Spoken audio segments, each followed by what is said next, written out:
Ano, Zaret? Sinabi mo ba ano yun? Mamunga. Fruit.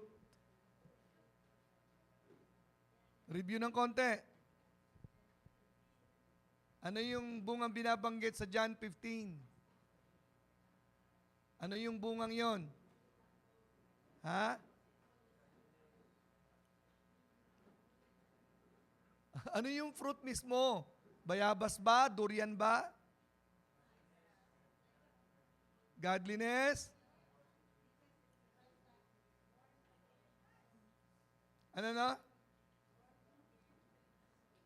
Born again souls. Ano yun? Ha? Kumilala. Bunga yung nadala kay Lord. Ito sa madalit sabi. Mga nadadala kay Lord, bunga po yon. Eh, anong tawag naman sa mga nailalayo kay Lord?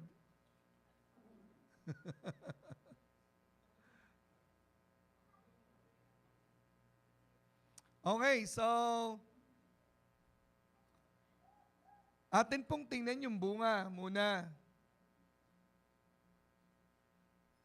Yung bunga ay yun po yung resulta. Di ba? Namunga eh. Okay. So last time, ang pinakahuling pinakita ko po dito, eh yung pong paano mamumunga. Di ba? Alam na naman natin yung bunga talaga eh, no? So yun po yung mahirap eh. Paano ba mamumunga? At ano ba yung uri ng bunga talaga na talagang dapat ay bunga?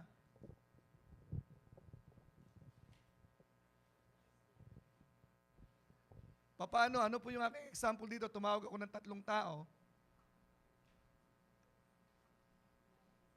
Ang buhay ay parang pelikula. Di ba may canvas? Yun yung buhay ng tao, may canvas. Tapos may film. Ano yung nasa gitna? Projector. So yung nakikita sa canvas, yun yung nakikita sa buhay mo, sa outer life mo. Kung ano yung nakikita, yun yung lumalabas na bunga. Yung external life mo, yun yung bunga mo. Ha? So yung buhay, yung nakikita sa buhay mo ngayon, ano ba yung nakikita? Ano ba yung nangyayari sa buhay mo? Yun yung bunga. Yan yung picture ng lahat. Okay? So dapat ang bungang yan, na binanggit ko, generally speaking, ay si Kristo. Nandun yung godliness, gratefulness. Bakit generosity? Dahil ang Kristiyano masagana eh. Kaya masagana siya magbigay. Kaya ang pagbibigay, hindi pahirapan. Dahil masagana ang buhay natin, di ba? So masagana tayo magbigay. Yun po kayo may generosity eh. So paliliwanag ko po yan. Okay? Bakit kinakailangan magdala ka ng kaluluwa sa Diyos bilang bunga mo rin? Bunga mo yun eh. Yun yung bunga sa buhay mo na nakapag-akay ka rin ng kaluluwa, nagmumultiply. Yung bunga. Yung bunga mo nagmultiply ng another bunga. Okay? So ngayon, sabi ng Panginoon, I am the vine. Ako yung puno. Kayo ang branches. Okay, bunga. Pwedeng bunga na diretso kasi may nakalagay doon, ye shall know them by their fruit. Sa pamamagitan ng puno, kung anong puno, yun ang bunga. Okay? Kung ano yung puno, yun ang bunga. Kung si Jesus yung film, siya yung pelikula, idadaan sa projector, anong dapat na makita? The vine. Sino yung vine? Si Christ. Okay? Tayong na-born again, nasa atin ang Jesus, tapos na yung pelikula. Ipapalabas na lang. Pero ang problema, bakit hindi yung nasa pelikula ang lumalabas doon sa canvas? Bakit iba? Sino may problema? Yung canvas o yung film? Wala nga problema yung film, tapos na eh. Projector, ikaw. Ikaw may problema. Ikaw yung projector eh. Ikaw ang magpo-project eh. Nakuha nyo?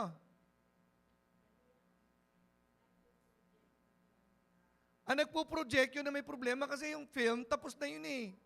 Ipapalabas na lang, dapat makita. Sino sa inyo ang naghahanap ng pelikula sa YouTube? Nakalagay doon ay, itong pelikulang ito, ang bida ay si Tikboy. Pero paglabas doon, ang nakita, si June. Di ba meron ganun na?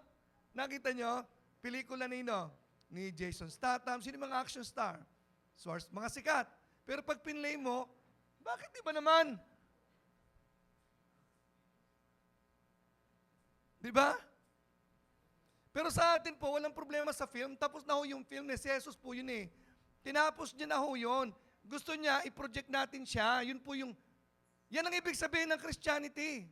Nakuha mo, Jadon? Naiintindihan mo yung pelikula? Okay. Ikaw, RB, naiintindihan mo? Ha? Ang Christianity, tapos na. Sinabi ng Panginoon, tapos na ang pelikula, it is finished. Ipalabas nyo na lang. Ngayon kaya hindi lumalabas, may problema yung projector. Paano magkakaroon ng tamang projection? Okay, ang projector. If you abide in me, and my words abide in you, I'm sorry. Abide in me, because apart from me, without me, you can do nothing. So dapat nag-a-abide. Yan yung pinakasusi, pinakadulong preaching ko eh. Ikaw dapat, naka-abide ka lagi sa film. Dapat naka-link ka lagi sa film para yung film lumalabas, dumadaloy sa'yo papuntang canvas.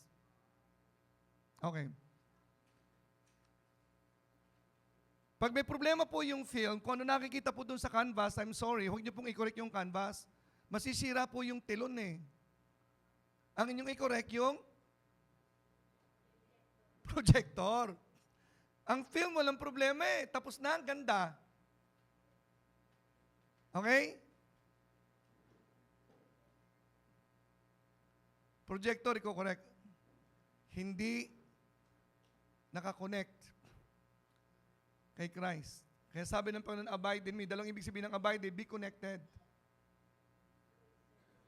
4 na mahalagang bagay, bakit kinakailangan mamunga? 4. Anong natatandaan nyo doon sa 4?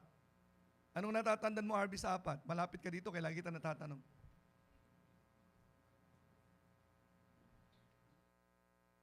Sinong tinitingnan mo? Andun, lola mo, andun, no? Ayun, no? Ano yung natatandaan mo sa 4 na sinabi kong bakit mahalaga ang pamunga? O ito, aalis na, sumagot ka. Anong tatanda mo sa 4? Aalis na lang, wala ka pa natatandaan. Sige. Faith is deemed to bear fruit. Ang galing, yun ang mahirap yung tinandaan mo, ha? Predestined to bear fruit. Ang sabi sa 15:16, ang sabi doon sa John 15:16, kayo ay aking, hindi kayong pumili sa akin, akong pumili sa iyo. At itinalaga kita upang humayo at bunga. Kailan ka pinili? Ang galing ni Diego, ang galing, oh, before the world began. Calvinist. Ibig sabihin nun, madam, wala pang sanglibutan, pinili ka na ng Diyos para pagdating sa kapanahunan mo, mamunga ka. Amen? Oh, what a frustration! Chosen before the world began, pero ngayon hindi namumunga. Oh no!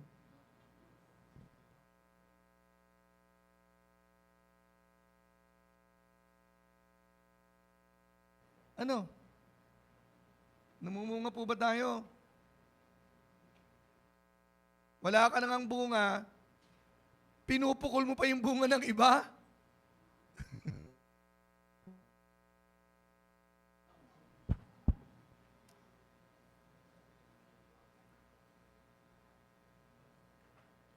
Number 1 pong bunga, kabanalan po yan eh. Kaya po sabi sa Ephesians 1:4, according to as He hath chosen us in Him before the foundation of the world, should be holy.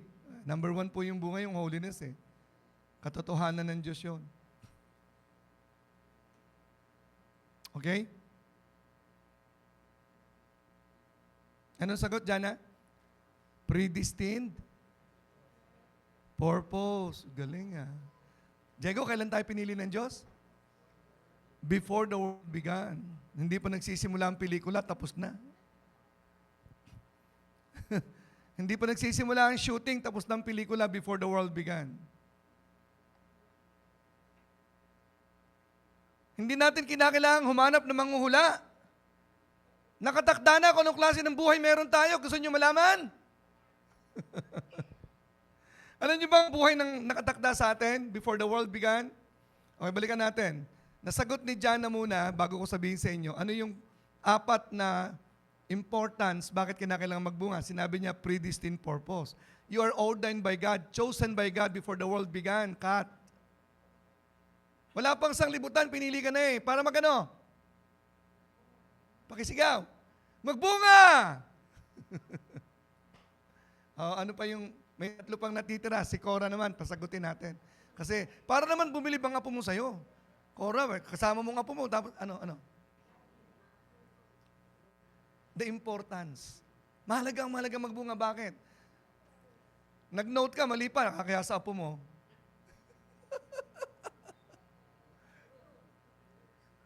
Proof of conversion. Verse 8, tingnan natin. John 15:8. John 15:8.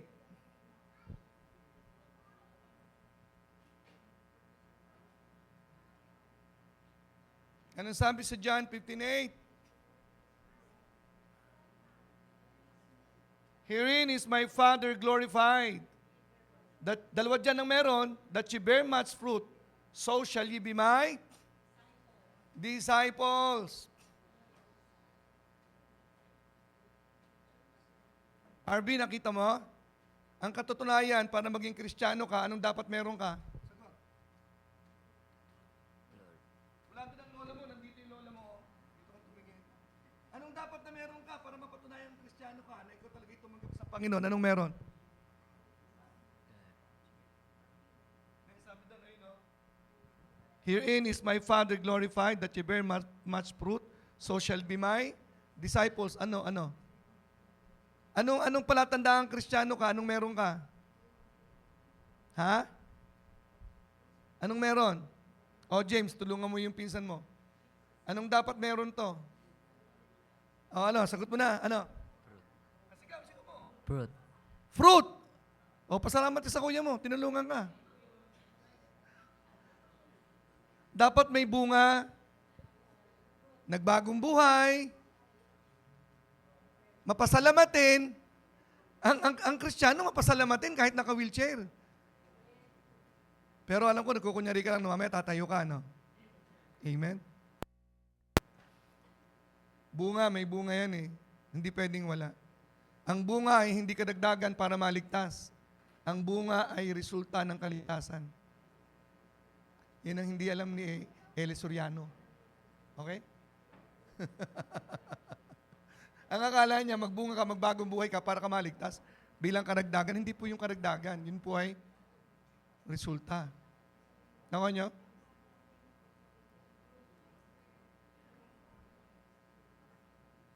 Ang sabi ng Biblia, marami sa huling araw ang tatawag sa akin, Lord, Lord, Lord. Diba? Pero ang sabi ng Panginoon, hindi ko kayo kilala. Nagsabi pa sila, hindi mo kami kilala, di ba? Nangaral kami ng salita niyo, di ba? Nagpalayas kami ng samang espiritu. Gumawa kami ng mga miracles. Tapos sasabihin mo, hindi kami ligtas. Oy, grabe yun ah. Nakagawa ka naman ng himala, ikaw? Sino nakagawa ng himala dito? Eh, hanggang gumawa ng himala, hindi naligtas, ikaw pa. Paano ka maliligtas? Oh. Ang walang bunga, kakahimala yun.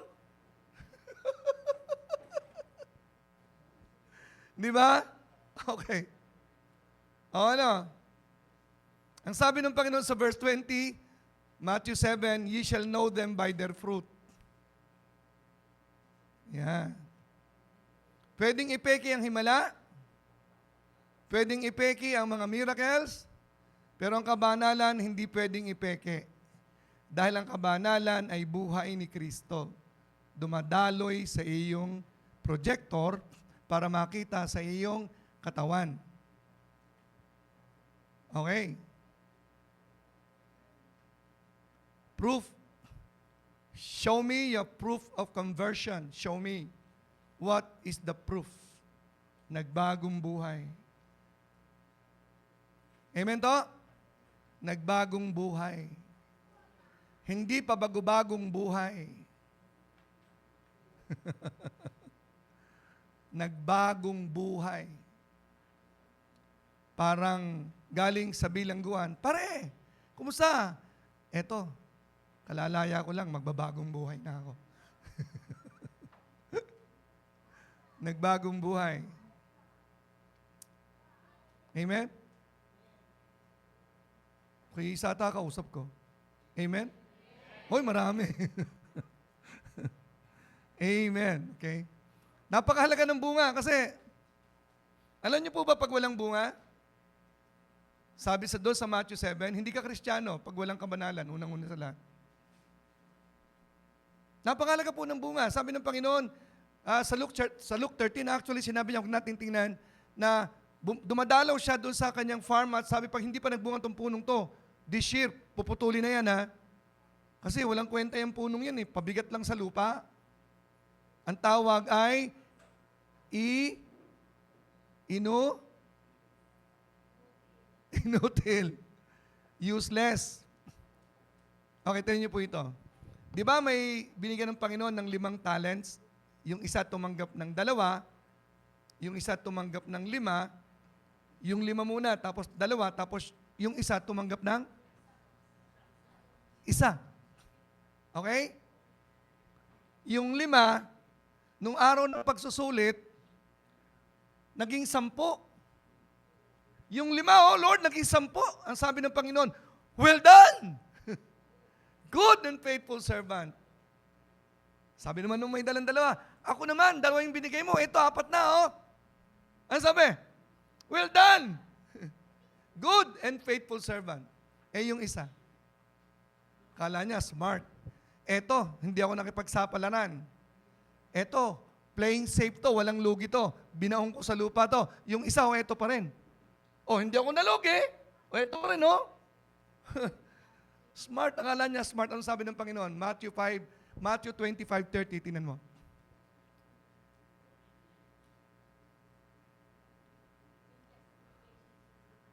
Oh.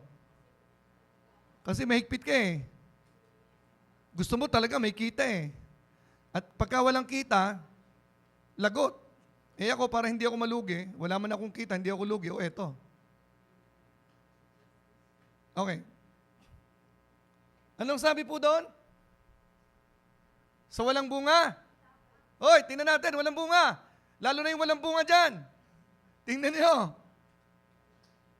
Ang tawag, unprofitable, walang pakinabang.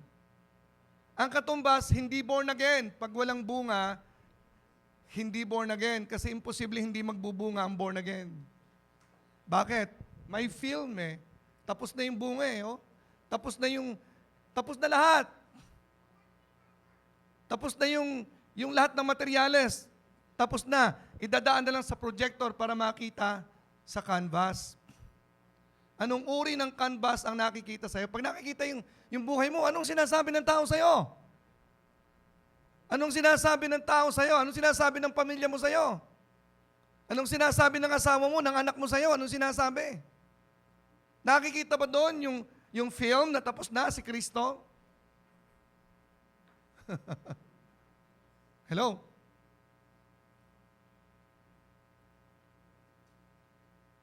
O ano pa yung another importance ng fruit? Bakit fruit dapat meron? Dalawa na lang. Lagyan natin ng prerequisite for an answered prayer. P pa rin. Okay?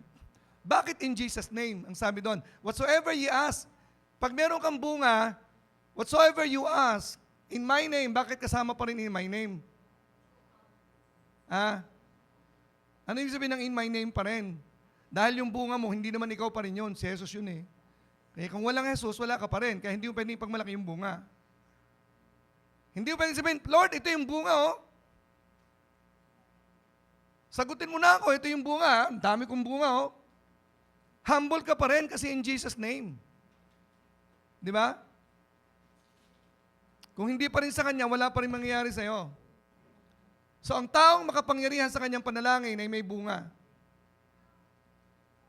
Batas ng Diyos yan. Pag may bunga ka, ano man ang hilingin mo sa pangalan ko, tapos na.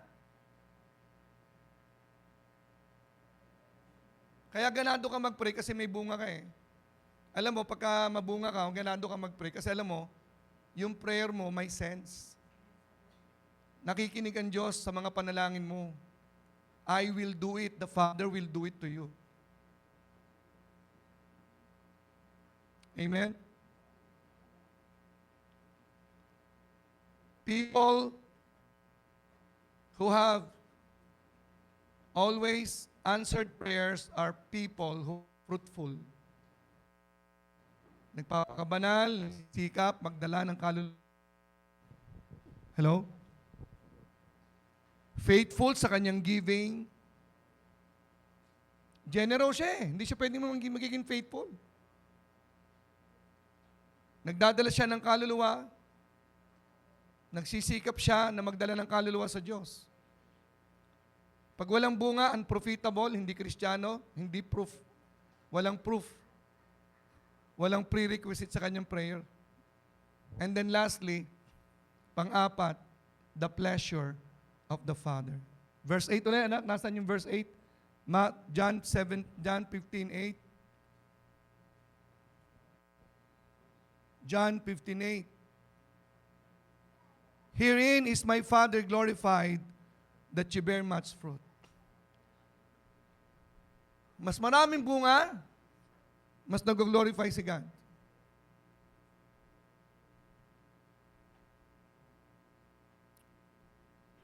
Walang bunga makes God displeased.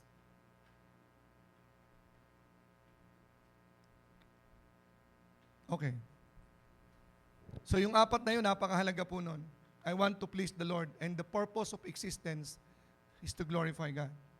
If you will not glorify God and will not give God the glory sa buhay po natin, we are existing as dead.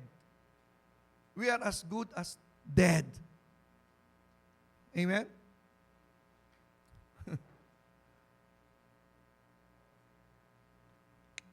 I cannot exaggerate that. Ginunaw ng Diyos ang sanglibutan dahil wala siyang makitang glory sa sanglibutan. Kaya para sa Kanya, tapusin ko na lang yung mundo. Wala naman akong glory except for the family of Noah. Again, I would like to repeat this. If God has no glory in your life, you're as good as dead. Bear fruit. Glorify God. And your existence is justifiable. Amen? Amen? Okay. Ngayon, pakita ko po sa inyo kung anong gusto talaga mangyari ng Panginoon. Na ipapakita mo sa iyo yung canvas. Okay? Okay. Keep your mind thinking. In John 17, I will be focusing on this very important truth in John 17 verse 1. Ito ay na-preach ko na, I think twice or thrice, yung mga idea. Gusto kong gamitin yung isip niyo ulit. Gusto kong sumagot kayo.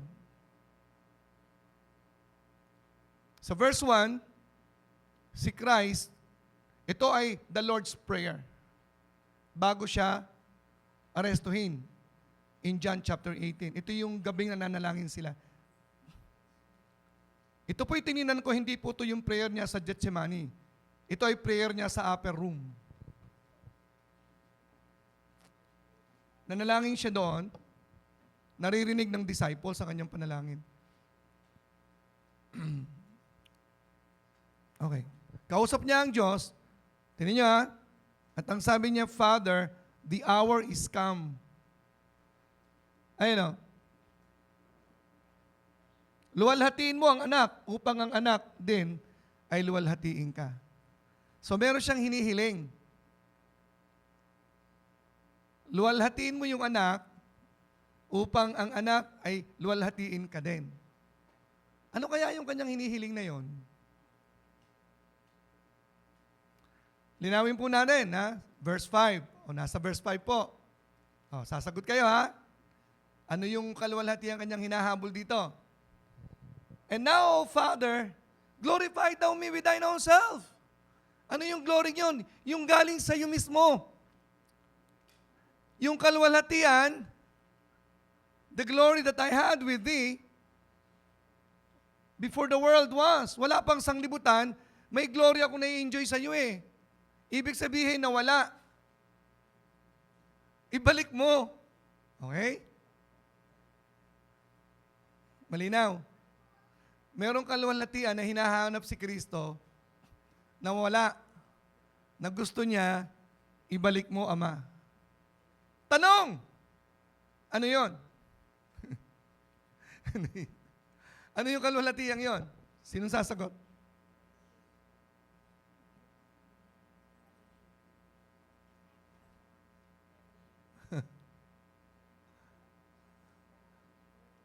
Sabi ni Alex, fellowship daw. Sino pang gusto sumagot? Hindi ko sinasabing mali yun. Relationship. Wala bang relationship? Hindi siya itinapon.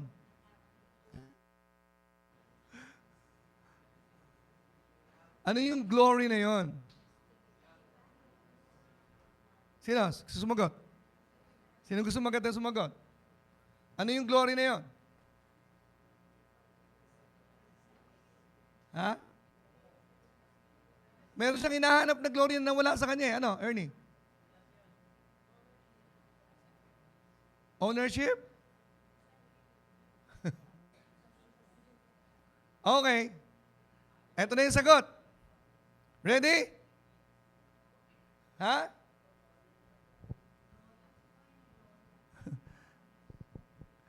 Glory nga eh, nawala yung glory eh. Sabi niya, i-glorify mo ako para mag-glorify din kita. So merong glory na hindi nararanasan yung Ama. At siya. I-glorify mo ako para may balik ko sa iyo yung glory na nawala. So dalawa silang nawala ng glory. Pero ang sabi niya sa verse 4, diba? Ano sabi sa verse 4? John 17:4. I have glorified thee on the earth. Oh, nag-glorify na kita dito sa mundo. Gino-glorify niya pala yung Ama. Ano pa yung glory na hinahanap? Ano, Ernie? Oh, ito na nga. Okay na kayo. Wala nang hihirit. Ha? Ay, wala kang hihirit. O, sasagutin na natin. Ano yan? Ano sa'yo? Oh, ito yung sagot, oh. Malapit sa una mong sagot. Halos tama naman yun eh. Pero ito yung verse. Hebrews 12:2.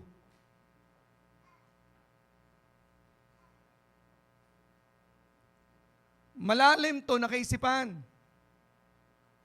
Ito yung sagot sa glory. Pag sinabing glory, yung value niya, yung kanyang katatayuan, yung honor, yes. The glory, the honor, the value, the position. Ayan o. Looking unto Jesus, the author and the finisher of our faith, who for the joy that was set before him endured the cross, despising the shame, and is set down at the right hand of the throne of God. Bakit ito yung sagot?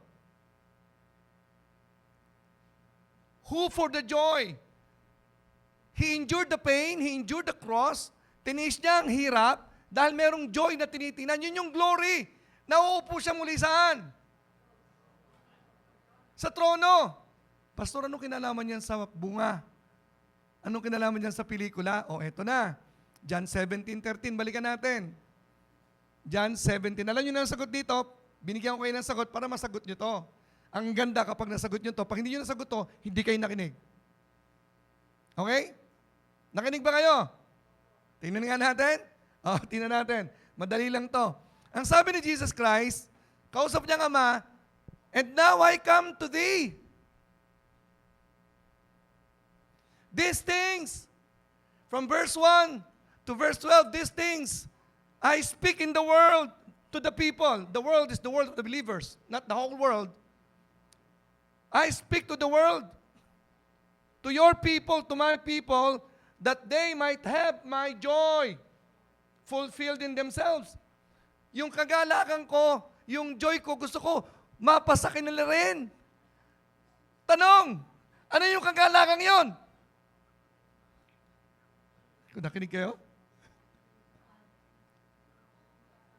Di ba sinabi niya nga, the author and the finisher of our faith, who for the joy that was set before Him, yung kanyang sinasabi sa 17, yung joy na siya ibabalik saan?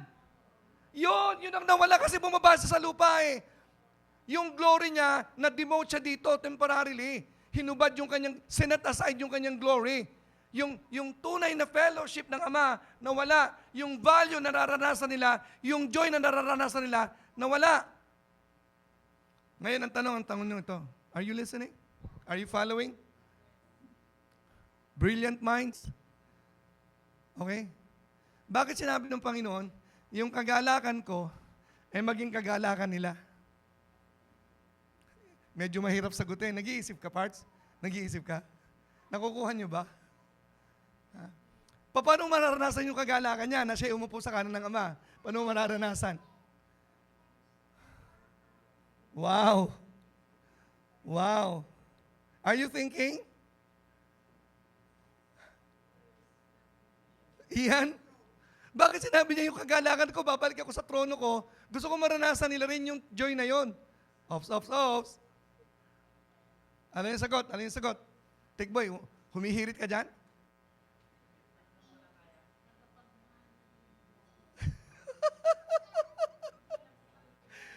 Malapit-lapit dyan. Eto na. Ito na.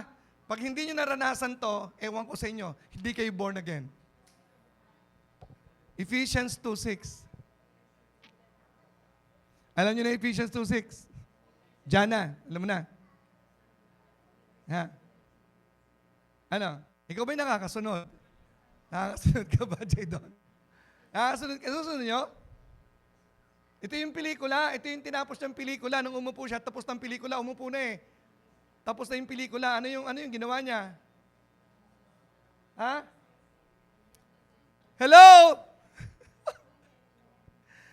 Nung siya umupo sa trono, balik ang kanyang kagalakan. At gusto niya yung kagalakan niyang siya nasa trono, maranasan mo kasi iniupo ka rin sa kanyang trono. Woo! Yun yung kagalakan na dapat nararanasan natin. Iniupo tayo ng Diyos sa kanyang tronong kinaupuan. Tapos na ho ang laban. Tama ho yun. Nawa nyo? So that my joy might be fulfilled in themselves. Because the joy of going back to the Father, to the throne of glory, I will bring you to be with me so that my joy might be also your joy being seated on the throne. Melvic, sabi ni okay ka lang dyan? Ikaw ay nakaupong kasama niya sa trono ng Diyos. If this something is not worth celebrating in your life, you don't yet understand this thing. At wala kang projector. Wala yung projector mo, dispalinghado, hindi makikita sa canvas ang dapat na makita sa buhay mo. Okay.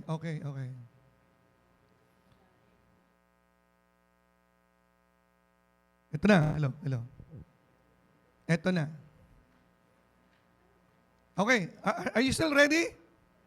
1 John 4:17. Nak, you take note. Sabi ko, anak, makinig ka ng message kanina, tatanungin kita. Si Jade.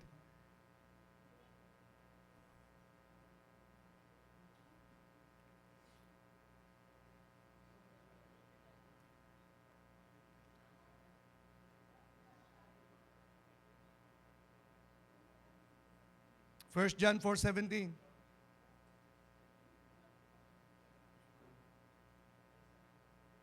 Ito yung film na dapat i-project natin.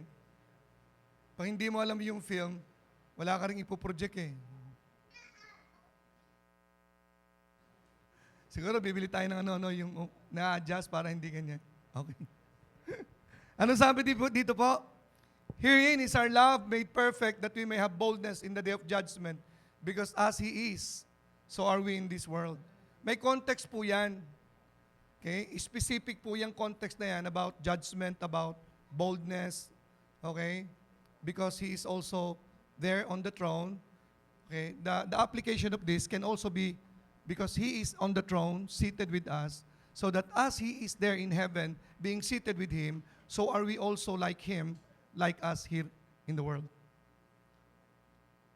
Okay? Okay, ito na po yung summary po nito. No? Si Kristo nakaupo sa trono. Wala na ho siya dito. Okay, may I have your attention? Pero ang gusto niya, Narisa, nakita na naman kita, gusto ni Jesus, siya ay maglakad pa rin dito sa mundo.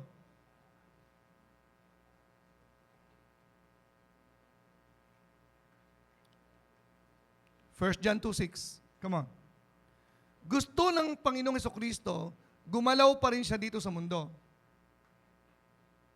Okay?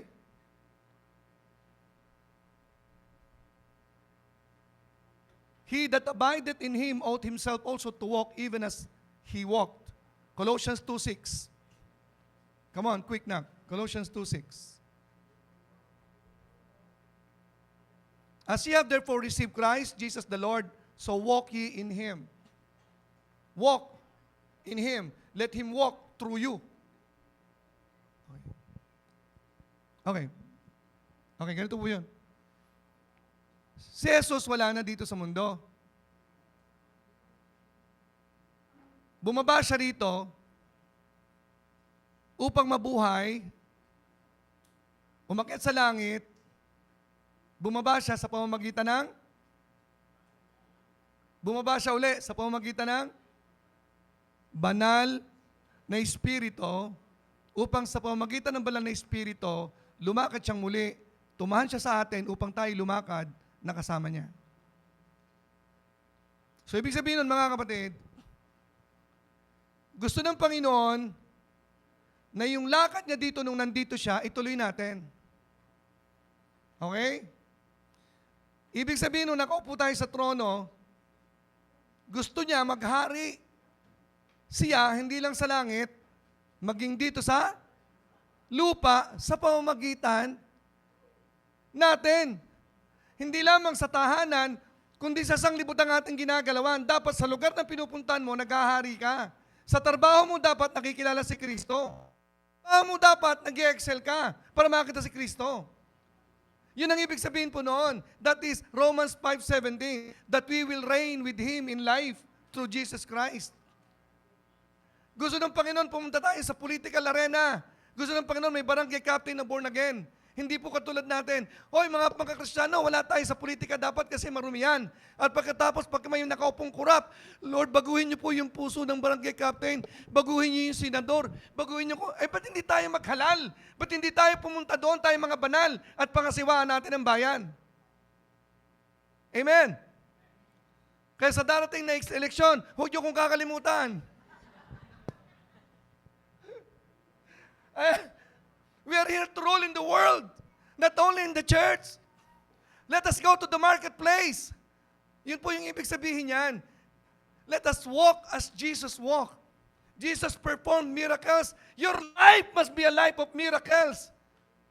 Jesus walked in power. Your life must be a life of power. Your life must be a life of holiness because Jesus walked in holiness when He was here.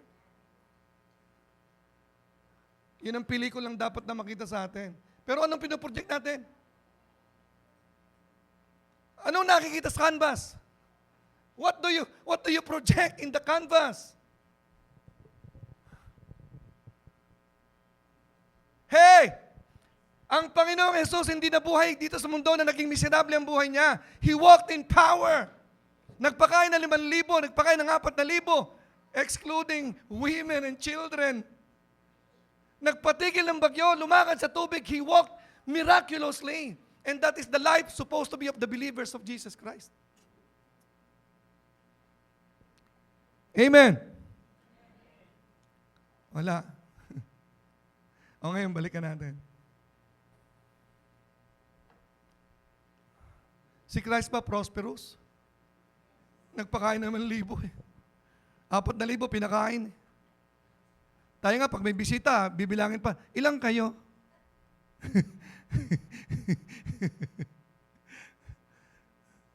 Ilang kayo? Si Jesus, 5,000. Mahirap ba? Okay. So alam niyo na kung anong klaseng bunga meron. Buhay ni Kristo. Ang dapat na makita, makapangyarihan, masagana. Ngayon, bakit hindi po nangyayari ito? May sumasabotahe, yung projector. Ikaw. Mo? May diferensya yung projector eh. May sumisingit na panibagong program. Hindi naman yung film na nakasalang, may sinisingit siyang program. Yun yung sariling programa mo. Kaya ka nasasabotahe. Hindi mo nararanasan ng tunay na kagalakan sa buhay mo. Kasi yung old program, nasa iyo pa rin. Ayaw mong isuko. I-play mo na yung bagong program, new life na tayo eh. Banal na tayo eh. Huwag mo nang ibalik yung old. Luma na yun eh. Bulok na yun eh. Malabo na yun. Bulok. New life na to. A life of power. A life of joy. The kingdom of God is about joy and peace and righteousness. Okay, ngayon, eto na po tayo. Okay? Bakit kinakailangan ang abiding in the Word? John 15:7. John 15:7. Sabayan niyo nga ako sa awiting meron dito. Nadaanan niyo ba yung song na to sa Sunday School? If ye abide in me, come on, and my words abide in you. Come on, sing it. If ye abide in me, and my words abide in you, ye shall ask what you will, and it shall be given unto you. Wow. Powerful. Why? Bakit abiding in the Word? Who is the vine? Who is the vine? Jesus is the vine. Who is the film? Who is the film to be seen in the canvas? Jesus. Why we need the Word? Ang sabi sa John 1:1. Come on. John 1:1. In the beginning was the Word, and the Word was with God, and the Word was God. If we meditate the Word, we meditate the film, we are connected with the film, we abide with the film, and then what will be projected in the canvas is the film Himself, Jesus. Amen?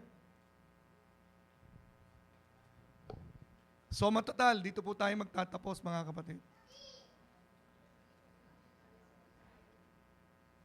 Anong ibig sabihin ng meditate day and night? Sabihin ng meditate day and night. Pag hindi nyo ito naintindihan, hindi ito nagagawa at hindi sinasagot, useless ang pinag-uusapan natin, walang makikita sa canvas na Jesus. Because in order for us to manifest the Word, in order for us to be able to project the film, we must be connected with the Word.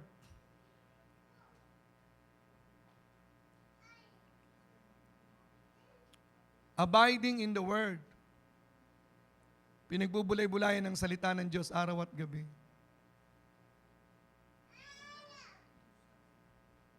Hindi po lalabas ang film na inupo kayo ng trono sa trono ng Diyos kung hindi nyo alam kung sino kayo.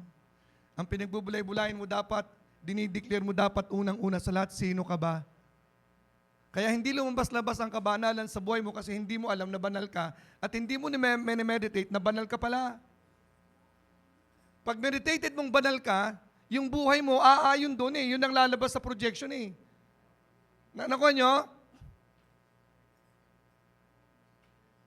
Sample na nagbubulay-bulay. Sino sa inyo ang nag-i-struggle sa pagkain? Pag meditate mo yung pagkain, hindi ako kakain ng matamis. Hindi ako kakain ng baboy o nagbibigay ng sakit sa akin. Pagdating ng baboy, sa harapan mo, kahit anong sarap yan, hindi mo kakainin yan. Kahapon, umattend ako ng fellowship ng mga pastor. Iba't ibang putahe ng ulam. Puro baboy. Ang nakaprogram na ako, hindi ako kumakain ng baboy eh. Kunyari, inuna ko yung kanin, nakala ko maraming ulam, may kanin ako. Tingnan ko. Puro baboy pala to. Kumuha ko ng sauce, patatas.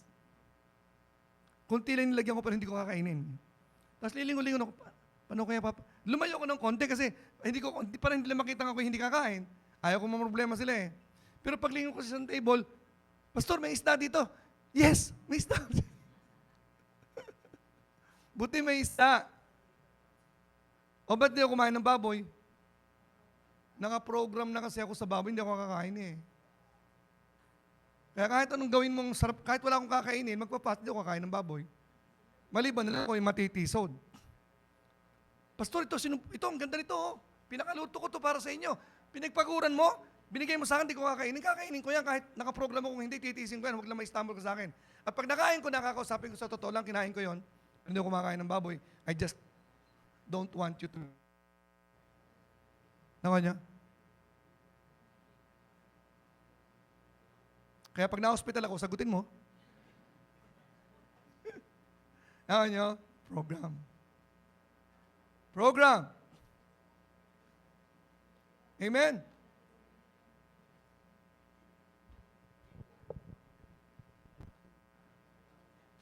Abiding in the vine is mind setting. With Christ. Ang gusto ni Christ, siya dumaloy sa buhay mo. Sa proyekto ng buhay mo para lumitaw siya sa'yo. Gusto ni Christ mag-express ng kanyang buhay sa pamamagitan mo. Ulitin ko sa inyo, gusto ni Kristo maging ikaw ay siya. Ulitin mo yung sinabi ko kay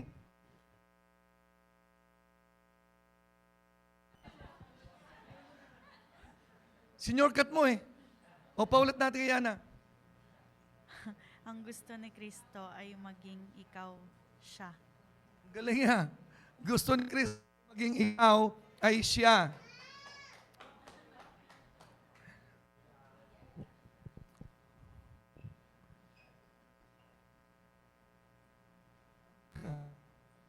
Meron po alam na yung buhay niya ginawa ng pelikula. Nung may palabas na po yung palabas, yung pong pinakatao na kanya po yung kwento ng buhay nagreklamo. Dahil ang sabi niya, hindi naman yan yung buhay ko talaga eh. Mali ho yung inyong pelikula. Palagay niyo si Kristo hindi nireklamo sa buhay natin kasi mali ang ating pinapakita. Maling pelikula, hindi pelikula ni Kristo na tapos na.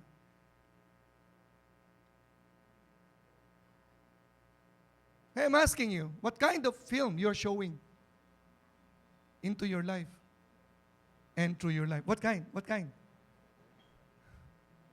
Anong klase ng pelikulang pinapakita mo sa buhay mo? Okay, finally, I would like to end with this.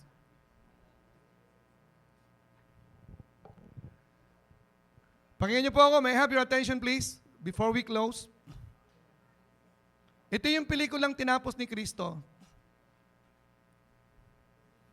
Ang kabanalang hindi mangyari-yari sa mundo because of the law, tinapos niya sa pamamagitan ng kanyang kamatayan sa cross upang ang sasampalataya ay tumanggap ng tunay na kabanalang galing sa Kanya. Kaya ang mga taong na kay Kristo ay banal na. Tapos na ang laban, banal na tayo. Huwag na tayong magpadenggoy-denggoy pa. Ipamuhay mo ang pelikulang banal. Righteous. Ang pelikula na ginawa ni Kristo, inupo niya tayo sa kanyang tronong kasama siya upang mag-rule. Hindi upang maging slaves at maging beggar sa mundong ito. We are to rule life. We dictate scenario. Tatandaan niyo po ito, baka madalas niyo marinig to ha. Kahapon umattend ako po doon. Sorry, ginagalang ko yung mga pastor. Na-bless po ako sa mga preaching lagi. Lagi po niyo maririnig. Dapat tayo manalangin ng matindi. Kasi ang diablo, hinaharang niya ang prayer natin. Katulad ni Daniel, hinarang ang prayer natin. Hindi na po ganyan, bagong tipan na po ito ngayon. Ang pwedeng humadlang sa prayer natin, hindi na ang diablo, patay na yan eh. Tapos na. Ang pwedeng humadlang, kasalanan natin. We have the legal rights in everything about God. But the problem is if Satan has legal ground, what kind of sin we nurture, we hold into our hearts. Yun ho yung legal ground na tinatawag.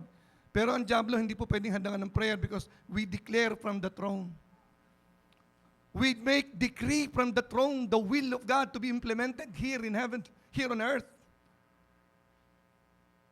We do not pray, Lord, thy will be done on earth as is in heaven. No. We make decree. We make the will of God be performed here on earth. Yan po yung malaking diferensya. We only make decree. We claim. Nakuha nyo? About prosperity. Pag hindi mo piniwalaan, tapos na ang laban, tapos na ang lahat ng kailangan mo, provided na. Ephesians 1:3, lahat ng bagay binigay na sa atin ng Panginoon. 2 Peter 1:3, we are not begging, Lord, kawaan niyo po kami. Wala kaming pambayad ng kuryente. Kawaan niyo po kami. Wala kaming pambayad sa ospital. No! Puro salamat, Lord, salamat. Wala akong pera ngayon, pero kasama kita. Pagdating ng mamumutol, bayad na ang kuryente. Salamat, Lord. Walang pangrenta ng bahay. Salamat, Lord. Provided kami ng presence mo. May pambayad kami sa bahay. May pambayad kami sa mga pangangailangan namin. May sustento kaming galing sa langit. Bakit hindi nangyayari yon? May problema. Sinasabotahin ng projector ang pelikula.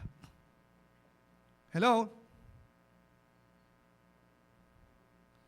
Tapos na ang righteousness. Tapos na ang rulership. We are born to rule. Tapos na ang resources. Gagawin na lang natin para ma-implement lahat yan. Hindi ho ba ang ganda ng Christianity? So amazing. Okay. Kanina po sa aming topic, pinag-aralan namin ang sumasabotahe para mag-manifest si Christ, which is the end game of Christianity. No Christ, no Christianity. Okay? At na-identify po doon, ang pinaka-problema talaga, sarili, the projector. Yun ang problema eh. Sarili lagi. Okay?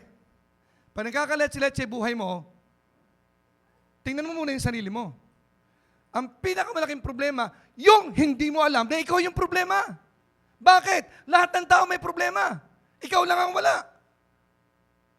Kawawa ka naman.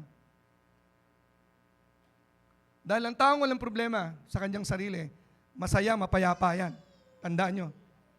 Pag nagugulo na buhay mo, tingnan mo yung buhay mo. Nagugulo ka na ba?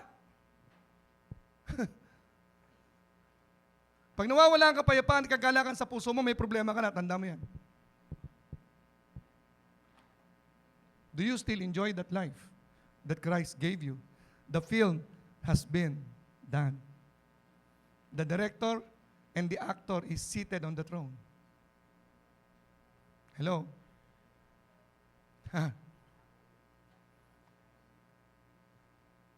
Kaya mo bang sabihin sa puso mo pag nananalangin ka, Lord, I praise you, I love my life in Christ. Lord, I thank you for my life in Christ. Yes, I have problem, Lord. I have some problems in my life, Lord, but I thank you're in control. I was born to rule. I was born to prosper. I was born for glory. I was born for greatness. O alam niyo na kung ano yung kasiyahang meron si Kristo na dapat kasiyahan mo din. Nakaupo ka sa trono. Alam niyo kung bakit? We are restored kung saan tayo galing. We came from the throne. That is where our original residence. And when we were born again, God brought us back and restored us to the proper place where we are. And that's why Christianity is full of rejoicing, because we are back on the throne. We are back, not just restored to paradise, that we are the second Adam like Jesus Christ. It's far better than that. We are far better than the first Adam. For the fall, he was having dominion in everything. Now, we are brought back and restored to the kingdom of heaven. Naiintindihan niyo na po? Bakit kinakailangan mabunga? Ipakita ang pelikula, tapos na. Ipakita ang righteousness, ipakita ang rulership, ipakita po natin ang ating resources, walang iba kundi si Christ. Gamitin tayo ng Panginoon. Okay? So tayo po dapat ay makalipat na ng place. Kaya ako'y burden na burden sa Sunday school, magkasama dito ang worship at ang Sunday school. Di ba? Hindi naman kalooban ng Panginoon ganyan tayo eh. Di ba dapat may sariling room sila, nakakapaglaro sila sa loob, meron sila mga games, di ba? Tapos yung junior youth natin, meron din. So pag-pray po natin, itong place natin, we are thankful to God for the place like this.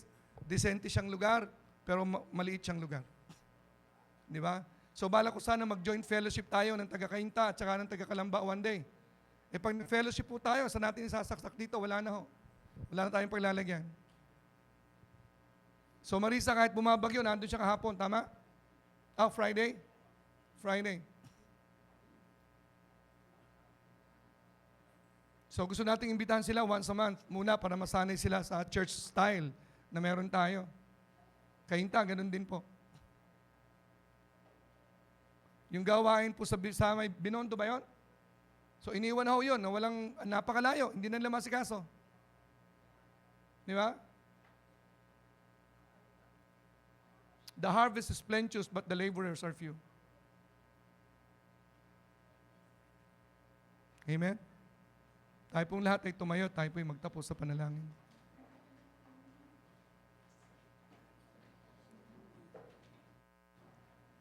Let's check out the projector. What kind of film we are showing to the world?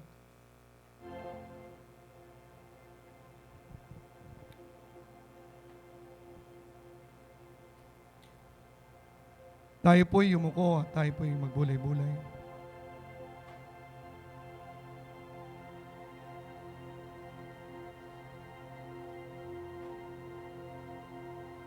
Let us ponder upon the message.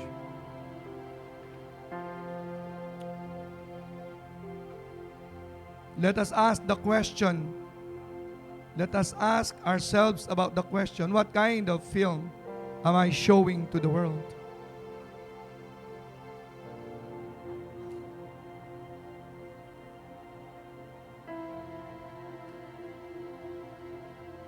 Ano yung kasalanang meron sa projector na bumabara, sumisira o pang hindi makita ang film sa canvas?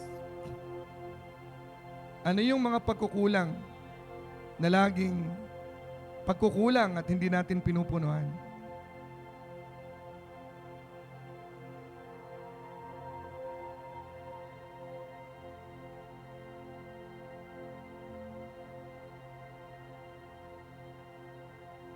Lord, we want to have a powerful prayer life.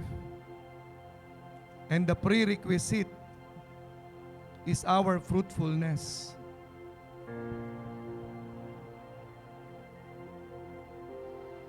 Lord, I am a true born-again believer of Thine.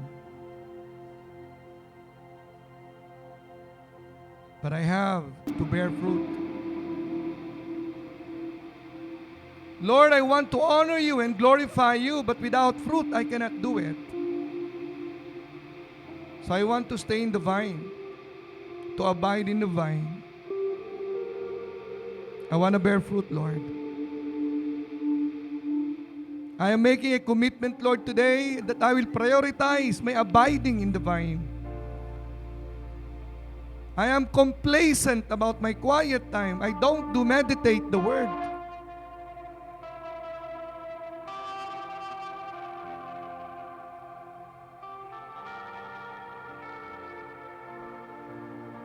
Patuloy po nating paglimilimiin ang ating mga narinig.